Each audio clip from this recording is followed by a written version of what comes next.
நல்ல மாலை வேளைக்காக கர்த்தரை ஸ்தோத்தரிக்கிறேன். இந்த நாள் சாயங்காலத்திலே நாம் ஒருமித்து தேவ பிரசன்னத்திலே கடந்து வந்து அமர்ந்திருக்கும்படி பரலோகத்தின் தேவன் தந்த நல்ல கிருபைகளுக்காக கர்த்தரை ஸ்தோத்தரிக்கிறேன். மாற்றனையாவுக்காக ஆண்டவரை ஸ்தோத்தரிக்கிறேன். மஸ்கட்டில் இருக்கிற தேவ மனிதர்கள், தேவ சபை, பல இடங்களிலிருந்து கவனிக்கிற உங்கள் எல்லாரையும் கர்த்தருடைய நாமத்துல வாழ்த்துகிறேன். கர்த்தர் உங்கள் எல்லாரையும் ஆசீர்வதிப்பாராக. இந்த நாளில வெளிப்படுத்தின விசேஷம் அதனுடைய 5ஆம் அதிகாரத்தை நாம் தியானிக்கலாம். வெளிப்படுத்தின விசேஷம் 5ஆம் அதிகாரம். பரலோகத்தில் ஆராதனை என்கிற தலைப்புல நாம் தியானிக்க தொடங்கினோம் கடந்த வாரத்துல. இது அதனுடைய தொடர்ச்சி அல்ல. காரணம், இன்றைக்கு உள்ளதை கூட சொல்லி முடித்தாதான் பரலோகத்தின் ஆராதனையை ஆழமாக பேச முடியும். ஆகவே இந்த நாளில நாம் தியானிக்க போகிறது இயேசு கிறிஸ்து அவர் மட்டும் தகுதி உள்ளவர். அது எப்படி என்று நாம் பார்க்கலாம். Will you please look into Revelation chapter 5 and verse number 1. வெளிப்படுத்தல் 5ஆம் அதிகாரம் 1வது வசனம். அன்றியும் உள்ளும் புறமும் எழுதப்பட்டு 7 முத்திரைகளால் முத்திரிக்கப்பட்டிருந்த ஒரு புஸ்தகத்தை சிங்காசனத்தின் மேல் வீற்றிருக்கிறவருடைய வலதுகரத்திலே கண்டேன். 4ஆம் அதிகாரம் பரலோகத்தின் உட்பக்கத்தை தரிசனமாய் காண்கிறான் யோவான் அப்போஸ்தலன். 5ஆம் அதிகாரத்துல அந்த சிங்காசனத்துல வீற்றிருக்கிறவருடைய கையில இருக்கிற ஒரு புஸ்தகத்தை அவன் தரிசனமாய் காண்கிறான். புஸ்தகம், அந்த வார்த்தையை மட்டும் ஒன்னு ஜஸ்ட் நோட் பண்ணி வைங்க. புஸ்தகம், அதுக்கு கிரீக்ல சொல்லி இருக்கிற வார்த்தை பிப்லான். புஸ்தகத்துக்கு கிரீக்ல சொல்லி இருக்கிற வார்த்தை பிப்லான்.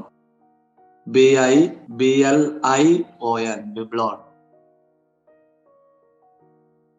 பிப்லான் அப்படின்னா புஸ்தகம் அப்படிங்கிற அர்த்தம் மட்டுமல்ல.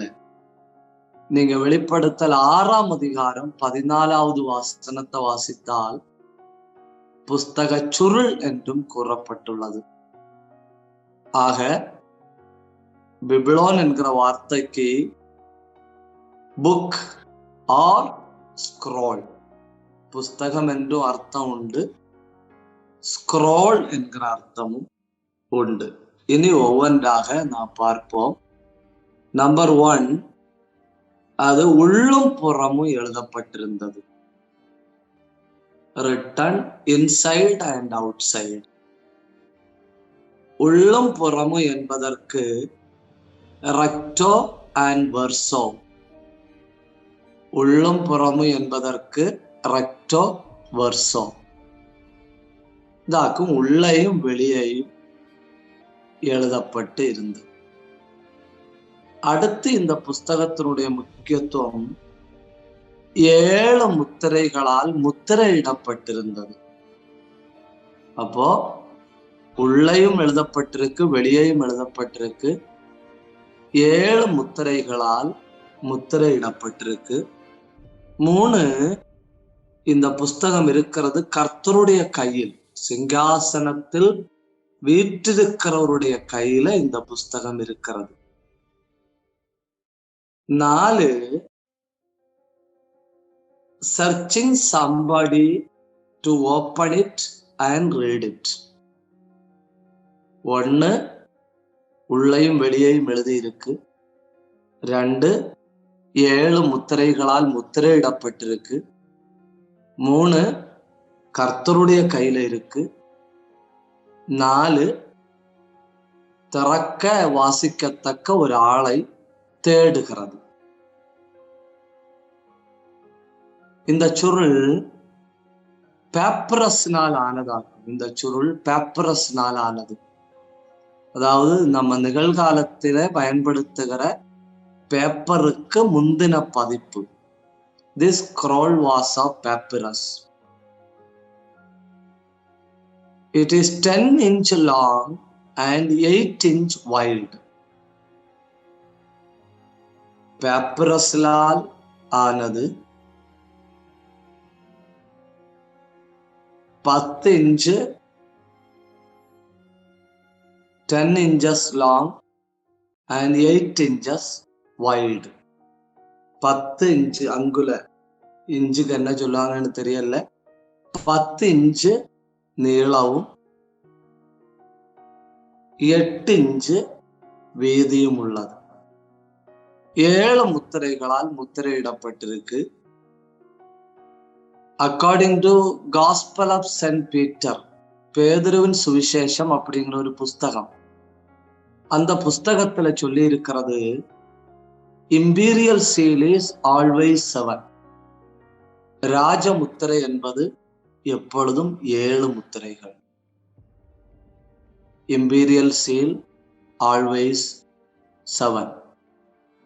அங்க என்ன சொல்றாங்கன்னா, இயேசுவின் கல்லறையில வைக்கப்பட்டிருந்த மத்தேயு 27ஆம் அதிகாரத்துல 66வது வசனத்துல, மேத்யூ சாப்டர் 27 வேர்ட்ஸ் நம்பர் 66, மத்தேயு 27ஆம் அதிகாரம் 66வது வசனத்துல சொல்லி இருக்கிற அந்த அவருடைய கல்லறைக்கு முத்திரையிட்டு அப்படிங்கிறதும் 7 முத்திரைகள் என்றாக்கும் காஸ்பல் ஆஃப் பீட்டர், பேதுருவின் சுவிசேஷம் என்கிற புஸ்தகத்துல சொல்லி இருக்கிறது. அதுவும் 7 முத்திரை. அப்போ அரசாங்க முத்திரை என்பது எப்பொழுதும் 7. அடுத்து நாம் முக்கியமாக அறிந்து கொள்ள வேண்டியது, உங்களுக்கு தெரியும்னு நினைக்கிறேன், வில் பத்திரங்கள். வில், இந்த உயில் எழுதி வைப்பாங்க இல்லையா, அந்த உயிலுக்கும் 7 முத்திரைகள் தான் போட்டு வைப்பாங்க. உயிலுக்கும் 7 முத்திரைகள் தான் போட்டு வைப்பாங்க. So whenever you see 7 seals, number 1, it is imperial. Number 2, it can be a will. The title deed அப்படின்னு சொல்லுவாங்க ஆங்கிலத்துல. டைட்டில் டீட், டைட்டில் டீட் அப்படின்னு இந்த பட்டயம் பிரமாணம் அப்படின்னு எல்லாம் சொல்லுவாங்க இல்லையா, அந்த பிரமாணத்துக்கு, அந்த டைட்டில் டீடுக்கு சீல்ஸ் ஆர் 7, 7 முத்திரைகள் போடப்படும். அப்போ இம்பீரியல் சீல் 7, வில்பத்திரத்துல டைட்டில் டீடுல வைக்கிற முத்திரைகள் 7. அந்த அரசாங்க பொருளுக்கு 7 முத்திரை வைக்க காரணம், unauthorized people should not open it. இப்போ அரசாங்க முத்திரை 7 ஏன் வைக்கிறாங்க அப்படின்னா, அதிகாரம் இல்லாதவர்கள் திறக்க கூடாது. in order to prevent the unauthorized opening. இந்த வில்பத்திரத்துக்கு 7 முத்திரைகள் ஏன் அப்படின்னு கேட்டா, preventing illegal opening. The person who opens must have the legal right. இப்போ அரசாங்க முத்திரை ஓபன் பண்ற ஆளுக்கு அதிகாரம் இருக்கணும், ஆதரைஸ்டா இருக்கணும். வில்பத்திரத்தை ஓபன் பண்ணுகிற ஆளு, he must be legally right. அந்த ஆள் உரிமை உள்ள ஆளா இருக்கணும். அதற்காக இந்த 7 முத்திரைகள். அடுத்து நாம் இதுல முக்கியமாய் அறிந்து கொள்ள வேண்டியது, இது ஒருவேளை தேவ நியாய தீர்ப்பின் ரகசியங்களா இருக்கலாம். It can be mysteries of God's judgment. தேவனுடைய நியாய தீர்ப்பின் ரகசியங்கள் இதில் எழுதி வச்சு ஆண்டவர் தான் கவர் பண்ணி வச்சிருக்கலாம். அடுத்தது, it can be kingdom secret. மத்தேயு 13ஆம் அதிகாரத்தை நம்ம வாசிக்கும்போ தேவராஜ்யத்தின் ரகசியங்களை நாம் பார்க்கிறோம். அந்த தேவராஜ்யத்தின் ரகசியங்கள் ஒருவேளை இதுக்குள்ள இருக்கலாம். ஆகவே இது முத்திரையிடப்பட்டிருக்கிறது. எல்லாரும் ஆழமா இதை புரிந்து கொள்ளுகிறீர்கள். தேவனுடைய கையில இருக்கு, உள்ளேயும் வெளியேயும் எழுதி இருக்கு, 7 முத்திரைகளால் முத்திரையிடப்பட்டிருக்கு. தகுதி உள்ள ஒரு ஆள், திறக்கத்தக்க ஒரு ஆளை தேடிக்கொண்டிருக்கு. 10 இன்ச்சு நீளம், 8 இன்ச்சு வீதி, பேப்பரஸ்னால் ஆனது. Imperial seal always 7. Authorized person or legal person can open it because it can be a will. It can be the secrets of judgment. It can be kingdom secrets. இவ்வளவு காரியங்கள் நாம் இதிலிருந்து சிந்திப்பதற்கு உண்டு. இனி நாம பார்க்க வேண்டியது, இதற்கு இணையாக பழைய ஏற்பாட்டிலேயோ வேதத்திலே எங்கேயாவது சொல்லி இருக்கிறதா, இதற்கு இணையாக சொல்லி இருக்கிறதா என்பதற்கு புஸ்தகங்கள் முத்திரையிடப்பட்ட சில பகுதிகள் வேதத்துல உண்டு. அது ஏசாயா 8ஆம் அதிகாரம் 16வது வசனம். Isaiah chapter 8 verse number 16. சாட்சி ஆகமத்தை வாசிங்க. அந்த வசனம், சாட்சி ஆகமத்தை கட்டி என் சீஷருக்குள்ளே வேதத்தை முத்திரையிடு என்றார். கர்த்தர் ஏசாயா இடத்துல சொல்றார், சாட்சி ஆகமத்தை கட்டி என் சீசருக்குள்ள முத்திரையிடு. இனி தானியேல் இடத்துல சொல்றாரு, Daniel chapter 12 verse 4. தானியேல் ஆகிய நீயோ வென்றால் முடிவு காலம் மட்டும் இந்த வார்த்தைகளை புதை பொருளாக வைத்து வைத்து இந்த புஸ்தகத்தை முத்திரை போடு. தானியேல் இடத்திலையும் சொல்றாரு, முத்திரை போடு.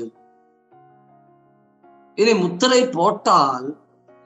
போட்டா என்ன நடக்கும்? ஏசாயா 29ஆம் அதிகாரம் 11-12 வசனங்கள். Isaiah chapter 29 verse number 11 and 12. ஆதலால் தரிசனம் எல்லாம் உங்களுக்கு முத்திரிக்கப்பட்ட புஸ்தகத்தின் வசனங்களைப் போல் இருக்கும்.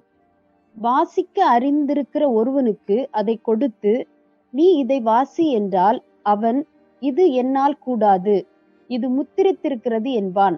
அல்லது பாத்தீங்க, வாசிக்க தெரியும் ஆனா வாசிக்க முடியல. ஏன் வாசிக்க முடியல? அது முத்திரை போடப்பட்டிருக்கு. முத்திரை போடப்பட்டா வாசிக்க தெரிந்தாலும், even you know how to read, you cannot read once it is sealed.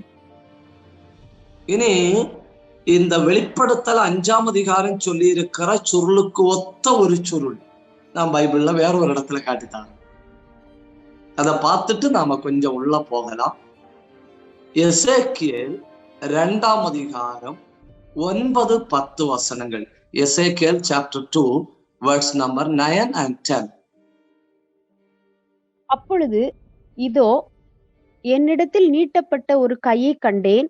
அந்த கையிலே ஒரு புத்தக சுருள் இருந்தது. அவர் அதை எனக்கு முன்பாக விரித்தார். அதில் உள்ளும் புறமும் எழுதப்பட்டிருந்தது. அதிலே புலம்பல்களும் தவிப்பும் ஐயோ என்பதும் எழுதியிருந்தது.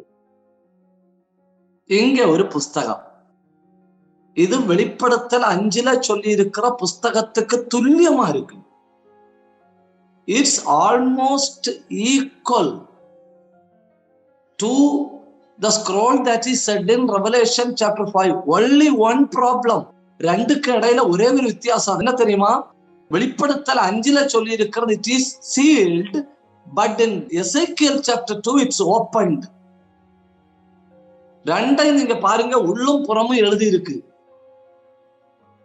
ஈக்குவல். ஆனா அதுல என்ன எழுதி இருக்குன்னு வாசிக்க முடியுது. ஏன்? அதை எனக்கு திறந்து காட்டினா. He has opened it. 3 things அதுல எழுதி இருக்கு.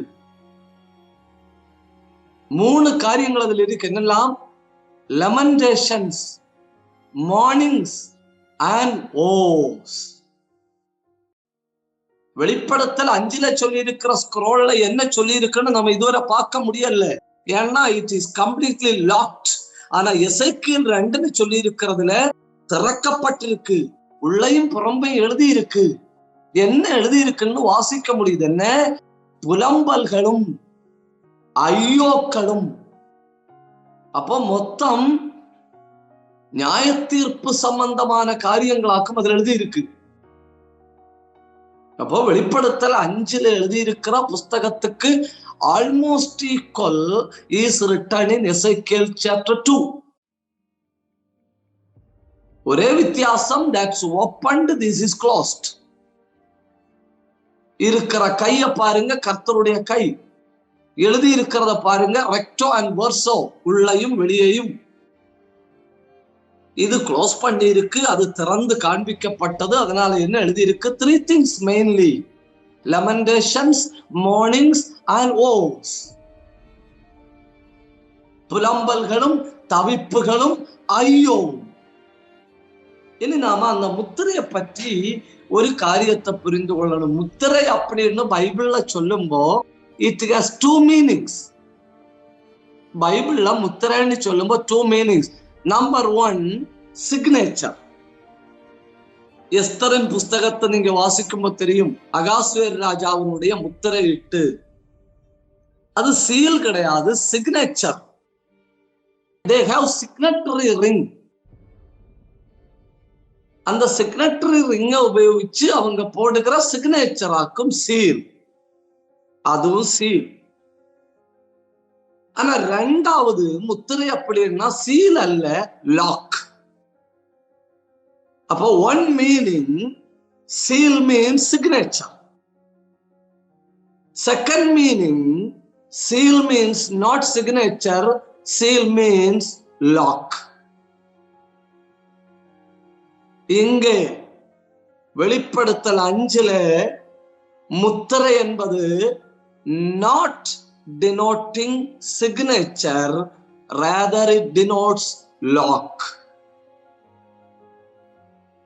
உள்ளேயும் வெளியேயும் எழுதி இருக்கு, lock.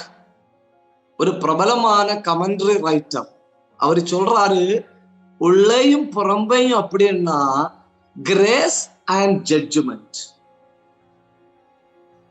What is the meaning of in and out? உள்ள எழுதி இருக்கு, வெளியே எழுதி இருக்கு அப்படின்னா என்ன? கிருபையும் நியாய தீர்ப்பும். வெளியே எழுதி இருக்கிறது கிருபை, உள்ள எழுதி இருக்கிறது நியாய தீர்ப்பு. Grace and judgment goes together அப்படின்னு அந்த கமெண்டேட்டர் சொல்றாரு. அப்போ உங்களுக்கு கிட்டத்தட்ட இதை பற்றி புரிந்தது அப்படின்னு நான் நினைக்கிறேன். இனி இதை என்ன பண்ணணும்? ஓபன் பண்ணணும். ஓபன் பண்ண என்ன பண்றாங்கன்னு பாருங்க. Revelation chapter 5 and verse number 3.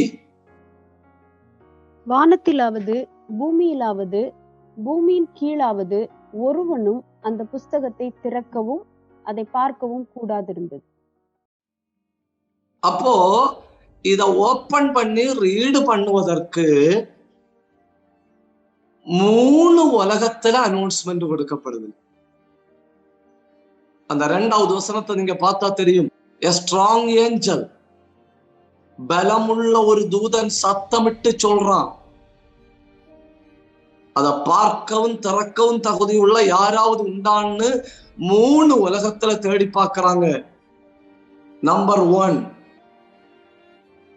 Human world. மனுஷர்கள் வாழ்ந்து கொண்டிருக்கிற மனுஷ உலகத்துல தேடுறாங்க. புஸ்தகத்தை திறக்க, அதன் முத்திரையை உடைக்க தகுதி உள்ள 1 person. He must be authorized.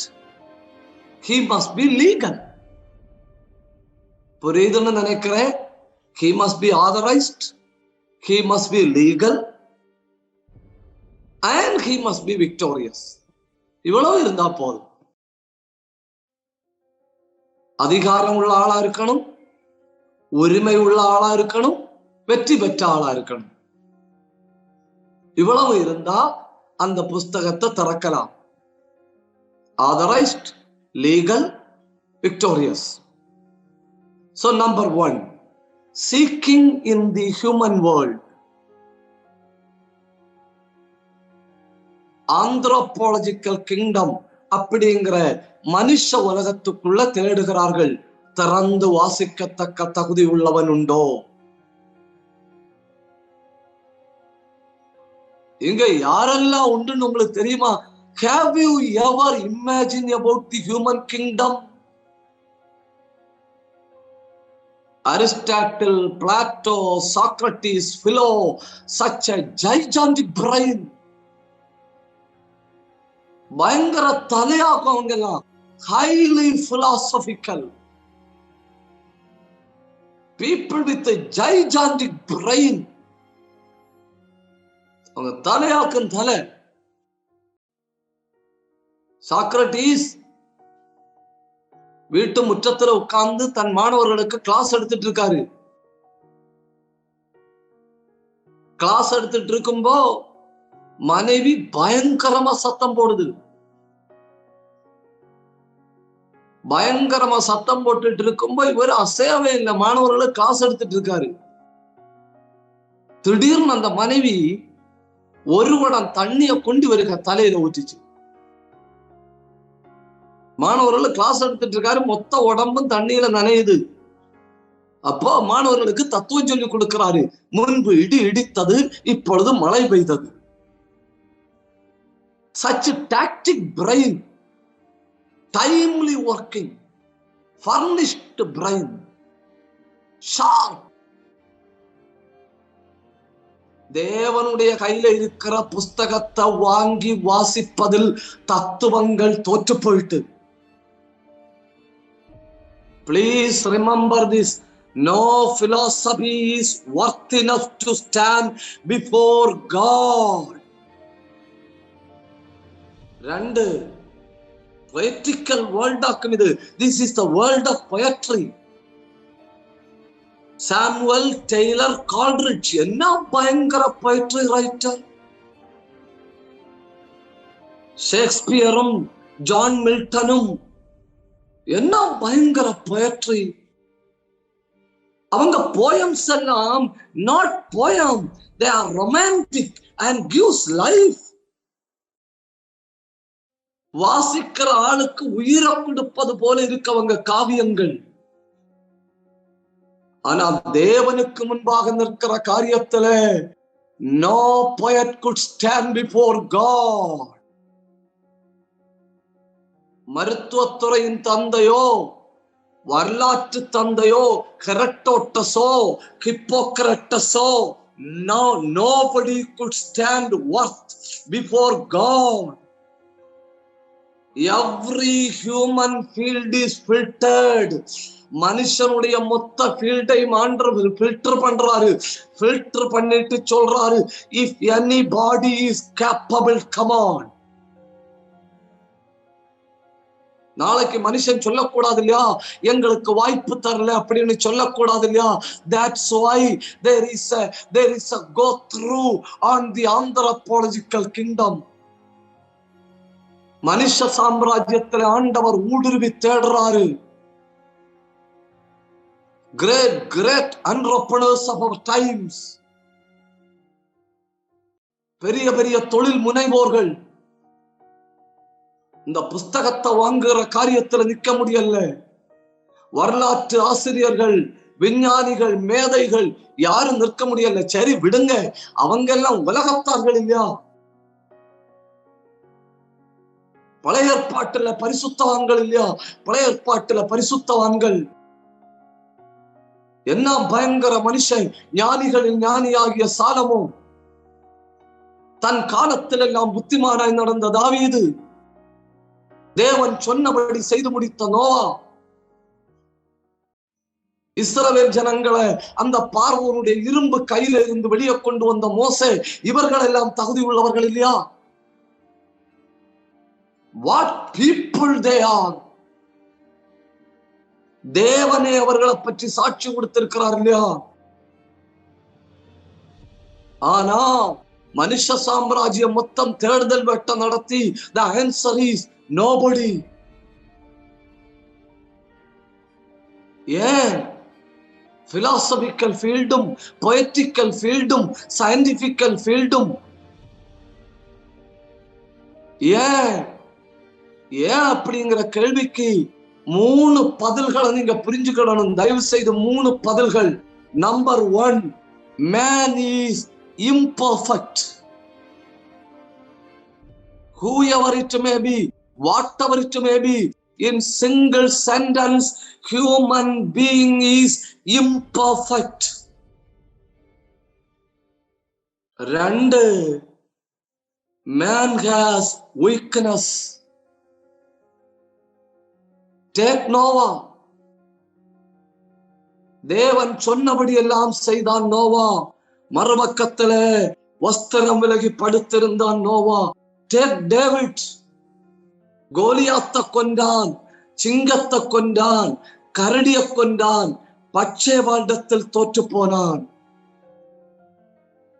Take Samson, take Gideon, take anybody. யார தோண்டி பார்த்தாலும் நமக்கு இதை புரிந்து கொள்ள முடியும். Human being is imperfect and human has weakness. 3 good in one area, very bad in another area. அதாகும் பிரச்சனை. மனுஷன் he is great in one side of life but pathetic, horrible in other areas of life. வாழ்க்கையின் ஒரு பக்கத்துல கொடிகட்டி பறக்கிறான், ஆனா வாழ்க்கையின் மறுபக்கம் பாதாளத்தை விட கொடியதா இருக்கு. This is the problem. பூமியின் மேல் யாரையும் கண்டுபிடிக்க முடியல. Every human being, whoever it may be, whatever position they have, man is imperfect in his knowledge, in his ability. 2, எல்லா மனுஷன்லயும் வீக்னஸ் உண்டு, பலவீனங்கள் உண்டு. 3, உங்க வாழ்க்கையின் ஒரு பகுதியில பிரபலமா இருந்திருக்கிறாங்க, மறுபகுதி இடிஞ்சு கிடக்கு. You take Solomon, அவனுடைய ஞானத்தை பாருங்க, சிகரங்கள் நிறைந்த ஒரு மரம் போல இருக்கு. அவனுடைய தார்மீகத்தை பாருங்க, இடிஞ்சு கிடக்கு. Gigantic in brain, zero in morality. This is the problem with the human kingdom. 2, எங்க தேடுறாங்க? பூமியின் கீழே. ஏற்கனவே வாழ்ந்து மரித்து போனவர்களோ, இல்ல லூசிபரின் சங்கத்தில் உள்ளவர்களோ, எனக்கு வாய்ப்பை தந்திருந்தா நான் திறந்திருப்பேன் அப்படின்னு நாளைக்கு சொல்லக்கூடாது. That's why the announcement is so loud. உரத்த சத்தம் பாதாள உலகத்திலையும் கேக்குது. திராணி உள்ள ஒருத்தன் இருந்தாவா? இல்ல. 3, high in heavens. நாளைக்கு தூதர்களும் சொல்லக்கூடாது I didn't get an opportunity அப்படின்னு. இந்த புஸ்தகத்தை முத்திர உடைச்சு திறக்க 3 உலகத்துல தேடுகிறார்கள். அங்க ஆக்கம் இருக்கு, மதங்களின் தோல்வி. There is the failure of religion, there is the failure of philosophy, there is a failure of everything. பரலோகத்தின் தேவனுடைய கையில் இருக்கிற புஸ்தக சுருளை வாங்கி திறப்பதில மதம், தத்துவம் எல்லாம் தோற்று போய்விட்டது. அதாக்கு நாங்க பயப்படாம தைரியத்தோட பிரசங்கம் பண்றது. That's why we take the full courage and power to preach Jesus. எல்லாருக்கும் வாய்ப்பு கொடுக்கப்படுது வந்து திறக்க, ஆனா ஒருவனும் இல்லை. அடுத்த வார்த்தை எனக்கு ரொம்ப பிடிக்கும். Will you please look at Revelation chapter 5 and verse number 4? ஒருவனும் அந்த புஸ்தகத்தை திறந்து வாசிக்கவும் அதை பார்க்கவும் பாத்திரவானாக காணப்படாததினால் நான் மிகவும் அழுதேன். No one is worthy, so I cried. அந்த வார்த்தை நீங்க அப்படியே ஒரு நிமிஷம் பாருங்க, ஒரு நிமிஷம் அந்த வார்த்தை அப்படியே பாருங்க. crying for spiritual reason. பாத்தீங்களா? What makes you weep? அப்படின்னு ஒரு கேள்வி கேட்டுட்டு லிஸ்ட் எழுதி வைங்க. Please ask a question. What makes me weep? நான் கண்ணீர் விடுவதற்கான காரணங்கள் யாவை அப்படின்னு எழுதி பாருங்க. சும்மா இருக்கும் எழுதி பாருங்க. What makes me cry எழுதி பாருங்க. All will be physical reason. எல்லாம் physical reason ஆகும். Most of the tears have physical reason. But யோவான் அப்போஸ்தலன் அழுதது spiritual reason. தகுதி உள்ள ஒருவன் இல்லையே அப்படின்னு நினைச்சேன். I wept much. நாம எவ்வளவு ஆத்மீகவாதிகள்னு கண்டுபிடிக்க இந்த ஒரு லிஸ்டே போதும். What makes you cry? Have you ever thought?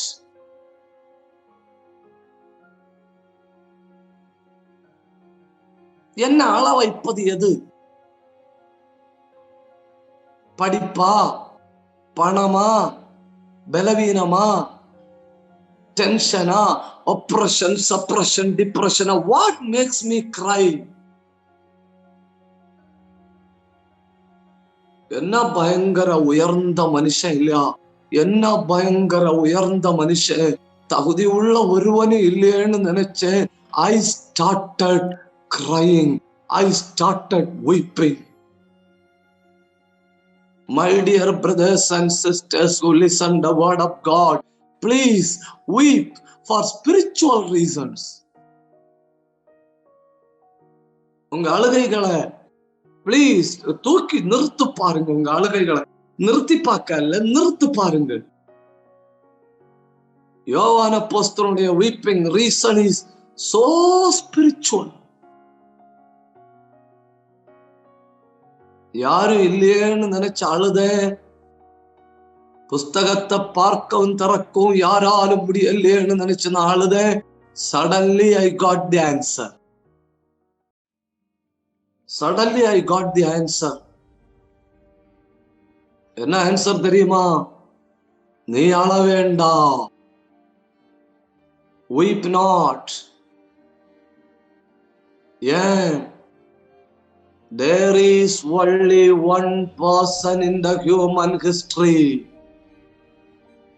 has taken victory.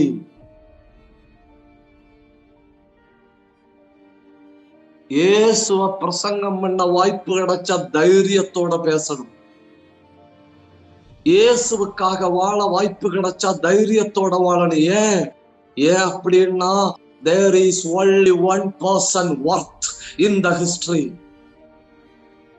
வானத்துல இல்ல, வானத்தின் கீழே இல்ல, பூமியில இல்ல, பாதாள உலகத்துல இல்ல, தகுதி உள்ள ஒருவரை தவிர. அவர் யார் அப்படின்னு அவன் சொல்றார். 2 title. Number 1 root of David, number 2 lion of Judah. Number 1 root of David, number 2 lion of Judah.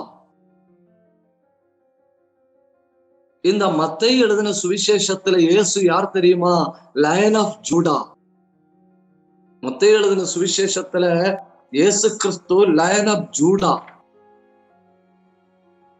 அதை நிரூபிக்க மத்தேயு 1 அதிகாரத்துல எத்தனை ஜெனரேஷனை சொல்லி இருக்கு தெரியுமா? 41 generations. ஆபிரகாமின் குமாரனாகிய தாவீதின் குமாரனாகிய இயேசு கிறிஸ்துவின் வம்ச வரலாறு அப்படின்னு சொல்ல தொடங்கி 41 generations. இயேசு கிறிஸ்து தாவீதின் கோத்திரத்து சிங்கம்னு நிரூபிக்க 41 தலைமுறைகளை சொல்லி இருக்கு. 41 generations. Line of Judah.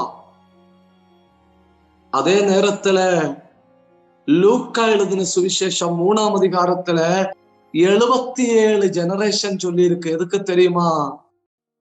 To prove the root of David. தாவீதின் வேர்ன்னு நிரூபிக்க லூக்கா எழுதின சுவிசேஷம் 3ஆம் அதிகாரத்துல 77 ஜெனரேஷன் சொல்லி இருக்கு. யூத கோத்திரத்து சிங்கம்னு நிரூபிக்க மத்தேயு 1ஆம் அதிகாரத்துல 41 ஜெனரேஷன் சொல்லி இருக்கு. 41 generation in Matthew chapter 1, 77 generation in Luke chapter 3. What does it mention? It says in Matthew, he is the Lion of Judah. It says in Luke, he is the root of David. மத்தேயு எழுதின சுவிசேஷத்தின் 44 தலைமுறையும், லூக்கா எழுதின சுவிசேஷத்தின் 41 தலைமுறையும், லூக்கா எழுதின சுவிசேஷத்தின் 77 தலைமுறையும் எதற்காக? 41 தலைமுறை சொல்லுது இயேசு கிறிஸ்து யூத கோத்திரத்து சிங்கம். 77 தலைமுறை சொல்லுது இயேசு கிறிஸ்து தாவீதின் வேர். தாவீதின் வேர் அப்படிங்கிறது அவருடைய டிவினிட்டி. யூத கோத்திரத்து சிங்கம் அப்படிங்கிறது அவருடைய ஹியூமனிட்டி. பரலோகத்துல மாம்சமும் ரத்தமும் இல்ல. இங்க கவனிங்க, பரலோகத்துல மாம்சமும் ரத்தமும் இல்ல. ஆனா பரலோகத்துல என்ன உண்டு? பரிசுத்தம் உண்டு. பூமியில பரிசுத்தம் இல்ல, மாம்ச ரத்தம் உண்டு. பரலோகத்தின் பரிசுத்தம் பூமியில் உள்ள மாம்ச ரத்தத்துல இணைந்ததாக்கும் இயேசு கிறிஸ்து. Heaven has holiness but doesn't have flesh and blood. Earth has flesh and blood, doesn't have holiness. So heavenly holiness joined with the flesh and blood of the earth. That is called Jesus Christ, the Lion of Judah, the root of David. அவர் என்ன பண்ணி இருக்கிறாரு? ஜெயம் கொண்டிருக்கிறார். ஒரு அல்லேலூயா சொல்லுங்க. கர்த்தருக்காக வாழ கிடைச்சது ஒரு பாக்கியமாக்கும் பாக்கியம். Worthy of worship. He alone worthy of worship. அப்போ ஜெயம் கொண்டிருக்கிறார். அப்படி எத்தனை காரியங்களை ஆக்கும். இந்த புஸ்தகத்தை வாங்கி முத்திரை உடைக்க இயேசு ஜெயம் கொண்டது எத்தனை காரியங்கள்? 5 காரியங்களை நான் பைபிள்ல இருந்து சொல்லித்தாரேன். After you have your own time, please take these references and read keenly. You will get it. 5 areas. Number 1, John chapter 16, verse number 33. யோவான் 16ஆம் அதிகாரம் 33வது வசனம். என்னிடத்தில் உங்களுக்கு சமாதானம் உண்டாயிருக்கும் பொருட்டு இவைகளை உங்களுக்கு சொன்னேன். உலகத்தில் உங்களுக்கு உபத்திரவம் உண்டு, ஆனாலும் திடன் கொள்ளுங்கள், நான் உலகத்தை ஜெயித்தேன் என்றார். என்ன பயங்கரம் இல்லை? என்ன பயங்கரம்! நான் உலகத்தை ஜெயித்தேன். சூரியன், சந்திரன், நட்சத்திரங்கள், மெட்டியோஸ், பபிள் யூனிவர்ஸ், கிளஸ்டர், இதெல்லாம் உள்ளடக்கின இந்த பெரிய பிரபஞ்சத்தை காட்டிட்டு சொல்றாரு, I have overcome. உலக வரலாற்றுல அதாக்கும் பைபிள் ஸ்டடி. உலக வரலாற்றுல இப்படி ஒரு ஸ்டேட்மெண்ட சொல்ல வேற யாராவது இருந்தா? பெரிய பெரிய தத்துவ ஞானிகள் உள்ள நாட்டுல, பெரிய பெரிய விஞ்ஞானிகள் உள்ள நாட்டுல நான் மொத்த பிரபஞ்சத்தையும் ஜெயித்திருக்கிறேன் அப்படிங்கிற சத்தம் ஒரே ஒரு இடத்துல இருந்து தான் உண்டானது. There is only one person who lived among human beings, opened his mouth and stated, I have overcome the world. World அப்படின்னா என்ன? என்ன? இந்த லித்தோஸ்பியரும் இந்த ஹைட்ரோஸ்பியரும் டெக்டோனிக் பிளாட்யூஸும் அதான் வேர்ல்ட். இந்த மண்ணும் இந்த பாறையும் இதெல்லாம உலகம். 1 John chapter 2 verse number 16 and 17. 1 யோவான் 2ஆம் அதிகாரம் 16, 17 வசனங்கள். ஏனெனில் மாம்சத்தின் இச்சையும் கண்களின் இச்சையும் ஜீவனத்தின் பெருமையுமாகிய உலகத்தில் உள்ளவைகள் எல்லாம் பிதாவினால் உண்டானவைகள் அல்ல, அவைகள் உலகத்தினால் உண்டானவைகள். உலகமும் அதன் இச்சையும் ஒளிந்து போம். தேவனுடைய சித்தத்தின்படி செய்கிறவனோ என்றென்றைக்கும் நிலைத்திருப்பான். எது உலகம்? மாம்ச இச்சை, கண்களின் இச்சை, ஜீவனத்தின் பெருமை. இயேசு சொல்றாரு, I have overcome the world. இவர் எப்படி தகுதி உள்ளவர்? 1வது statement, he has overcome the world. 2வது ஸ்டேட்மெண்ட் பாருங்க, John chapter 8 verse number 46. என்னில் பாவம் உண்டென்று உங்களில் யார் சொல்லக்கூடும்? என்னிடத்தில் பாவம் உண்டென்று உங்களில் யார் என்னை குற்றப்படுத்தக்கூடும்? என்ன பயங்கரம் இல்லையா? Who can among you who can accuse me as a sinner? John chapter 8 verse 46. என்னிடத்தில் பாவம் உண்டென்று உங்களில் யார் என்னை குற்றப்படுத்தக்கூடும்? என்ன பயங்கரம் இல்லையா? என்ன பயங்கரம்! High standard of morality. High standard இல்ல, ஹையஸ்ட் ஸ்டாண்டர்ட் ஆஃப் மொராலிட்டி. தார்மீக ஒழுக்கத்தின் உச்சகட்டம். நம்ம செய்கிற தப்பை எழுத ஒரு ஆள் நம்ம கூட பேப்பர் கொண்டு நடந்தா 24 மணிக்கூர்ல ஒரு பண்டில் பேப்பர் நிறைச்சு கொடுப்போம் நாம. அவருக பின்னால நடக்கிறாங்க குற்றம் பிடிக்க. All the time they were very carefully, keenly watching him just to accuse him. அவங்கள பார்த்து சொல்றாரு, என்னில் பாவம் உண்டென்று உங்களில் யார் என்ன குற்றப்படுத்த முடியும்? Number 1, I have overcome the world. Number 2, I have overcome sin. 1, அவர் உலகத்தை ஜெயித்தார். 2, அவர் பாவத்தை ஜெயித்தார். யாரும் சொல்ல முடியாத ஸ்டேட்மெண்ட் ஆக்கு இதெல்லாம். யாரும் சொல்ல முடியாதது. நம்பர் 3, 2 வசனத்தை வாசிங்க. Matthew chapter 4 and verse number 3. Luke chapter 4 and verse number 13. மத்தேயு 4:3, லூக்கா 4:13. அப்பொழுது சோதனைக்காரன் அவரிடத்தில் வந்து, சோதனைக்காரன் வந்தான். லூக் 4:13. பிசாசானவன் சோதனை எல்லாம் முடிந்த பின்பு சில காலம் அவரை விட்டு விலகி போனான். வந்தான், போனான். நமக்கு சோதனைகள் வரும். நமக்கு வருகிற சோதனைகள் சாத்தான் ஏதாவது மனிதர்களையோ எதையாவது பயன்படுத்துவான். ஆனா இயேசுவுக்கு அப்படி இல்லை. Direct encounter. அந்த என்கவுண்டருக்கு வந்ததாக்கும். மத்தேயு 4:3 சோதனைக்காரன் வந்தான். அதே நேரத்துல லூக்கா 4:13 சோதனைக்காரன் தோற்று போனான்.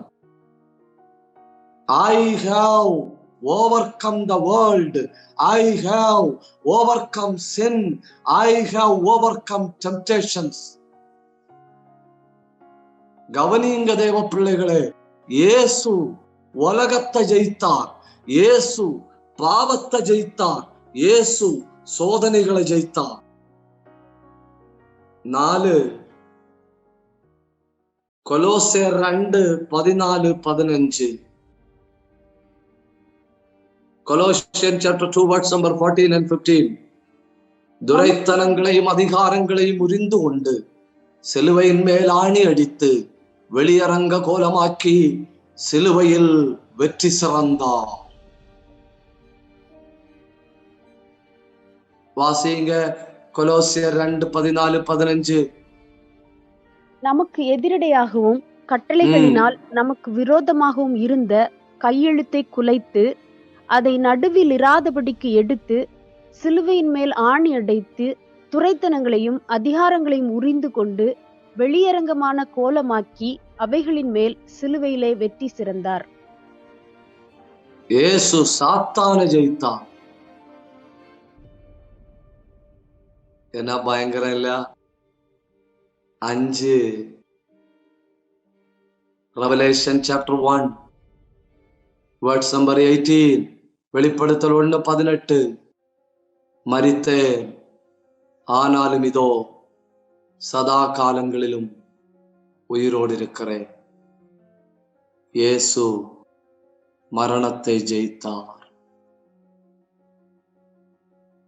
மனித வரலாற்றில், உலக சரித்திரத்தில் only one person has authority.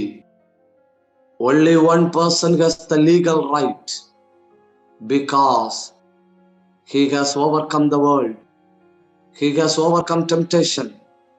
He has overcome sin. He has overcome Satan.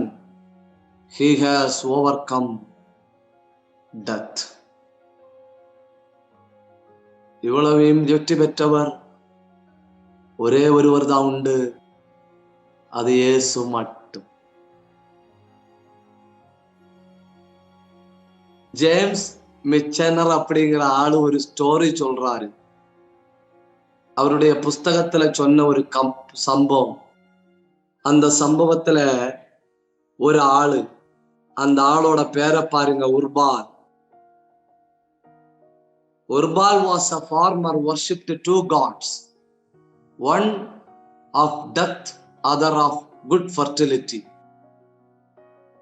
உர்பால் என்கிற மனுஷன் 2 தெய்வங்களை சேவித்ததாக ஜேம்ஸ் மிச்சனர் தம்முடைய புஸ்தகத்துல சொல்றாரு. அதுல ஒரு தெய்வம் அப்படிங்கிறது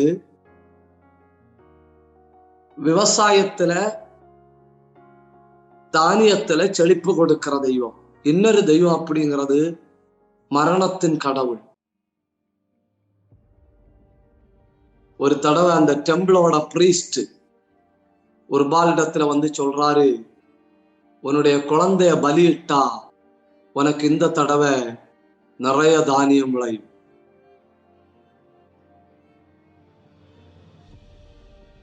குழந்தைய பலியிட்டா நிறைய தானியம் விளையும்னு சொன்ன உடனே மனைவியையும் குழந்தையும் எல்லாரையும் கூட்டிக் கொண்டு வந்து அந்த டெம்பிள்ல தன் கடைசி பிள்ளைய பலியிடுகிறான் உர்பால். பலியிட்டு முடிஞ்சு எல்லாரும் அப்படி நிக்கும்போ டெம்பிள் பிரீஸ்ட் சொல்றாரு, இப்ப புதுசா நம்முடைய டெம்பிளுக்கு ஒரு வேசி வந்திருக்கிறாள். அந்த வேசியோட இனி அடுத்த 2 வாரங்கள் உர்பால் வாழலாம். உர்பால் will be in temple for 2 weeks with a new temple prostitute. இத கேட்ட உடனே சொந்த பிள்ளைய பலிகடாவா கொடுத்த உர்பாலுடைய முகம் பயங்கரமா பிரகாசிச்சதாம். 2 வாரம் ஒரு ப்ராஸ்டிடியூட்டோட வாழ போற அந்த நினைப்பு தன் பிள்ளை பலி போனதை கூட மறக்க வச்சவ சந்தோஷப்படுறான். இந்த சங்கதியை கண்டு, அவனுடைய முகம் இவ்வளவு பிரகாசமானதை கண்டு அந்த மனைவி வேதனையோட அழுது கொண்டு தன் வீட்டுக்கு போகுது. அந்த வீட்டுக்கு போகிற மனைவி போகிற வழியில சத்தம் போட்டு ஒரு வார்த்தை சொல்லிச்சு. அது என்ன வார்த்தை தெரியுமா? If he had different gods, he would have been a different man. என்ன பயங்கரம் இல்லையா? அவ ஆராதிக்கிற தெய்வம் நல்ல தெய்வமா இருந்திருந்தா என் புருஷன் என்னைக்கோ நல்ல மனுஷனா மாறி இருப்பான். It is the worship that changes the life. நம்ம யார் ஆராதிக்கிறோம், அந்த ஆராதனை முறை நம்முடைய வாழ்க்கையை மாற்றி அமைக்குது. அந்த ஒரு வார்த்தை மறுபடியும் மறுபடியும் என் உள்ளத்துல ஓடுது. If you would have worshipped some good gods, என் புருஷ ஒரு நல்ல தெய்வத்தை பின்பற்றி இருந்தார், என் புருஷன் நல்ல மனுஷனா மாறி இருப்பாரு. இப்ப அதுதான் கேள்வி, பின்பற்றத்தக்க நல்ல தெய்வம் ஏது? பின்பற்றத்தக்க நல்ல தெய்வம் எது? வானத்தின் கீழ பூமிக்கு மேல 3 உலகத்திலையும் தேடுதல் வேட்டை நடத்தி, this is under heaven, above in the sky, on earth among the human being, 3 உலகத்திலையும் தேடுதல் வேட்டை நடத்தி தகுதி உள்ளதா கண்டது ஒரே ஒருவரை, அவரை தான் நான் ஆராதிக்கிறேன், அவரை நான் ஆராதிக்கிறேன் அப்படின்னு சொல்வதை விட அவரை ஆராதிக்கிற பாக்கியத்தை நாம் பெற்றிருக்கிறேன். ஒரு நிமிஷம் நம்முடைய கண்களை மூடலாம். உட்கார்ந்து இருக்கிற இடத்துல வாயை திறந்து பரலோகத்தின் தேவனை நாம் மகிமைப்படுத்தலாம். எல்லாரும் கண்களை மூடி வாயை திறந்து ஆண்டவரை மகிமைப்படுத்துங்க. கர்த்தரை பின்பற்றி சோர்ந்து போவதற்கு எதுவும் இல்லை, கர்த்தரை பின்பற்றி வேதனைப்படுவதற்கு எதுவும் இல்லை. பிகாஸ் ஐ ஆம் பிளஸ்ட், நாம் பாக்கியவான். நான் ஆராதிக்க என் சிந்தனை முறை மாறுகிறது. நான் ஆராதிக்க என் வாழ்க்கை முறை மாறுகிறது. நான் ஆராதிக்க என் செயல்பாடுகள் மாறுகிறது. He influences my life. நான் ஆராதிக்கிறவர் என் வாழ்க்கையை முற்றிலும் மாற்றி அமைக்கும்படி அவர் என் வாழ்க்கையில தன்னுடைய செல்வாக்கை வெளிப்படுத்துகிறார். He alone is worthy of worship. அவரை மகிமைப்படுத்துங்க. ரிபல் கவன கதனா அடஹத்தர கல்பரா அல்பர சந்தர சத்தரா ரியாந்தல் பிரௌடபரபலவா. தகுதி உள்ள ஒரே ஒருவர்.